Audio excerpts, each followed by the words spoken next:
আসসালামু আলাইকুম। ওয়ালাইকুম আসসালাম। আচ্ছা হুজুর, এই এখানে যে আজকে পয়লা মেয়ের জন্য ই করতেছে, এর জন্য মানে শ্রমিক দিবসে যে আজকে গোলাবাড়ি করতেছে, গান বাজনা বাজাইতেছে, তাহলে এটা কি ঠিক?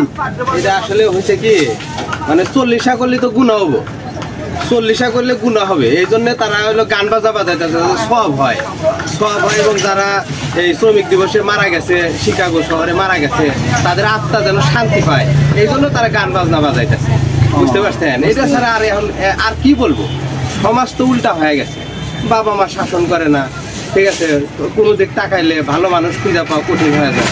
এইগুলাই হলে এখন মূল সংস্কৃতি। কয়দিন পর দেখবেন যে বাবা মারা গেছে, হিন্দুরা যেরকম আপনার ওই গান বাজনা বাজাইতে বাজাইতে কীর্তন করতে করতে বাবাকে নিয়ে যায়, কয়দিন পর বক্স বাজাইতে বাজাইতে বাবা কবরে মাটি দিব।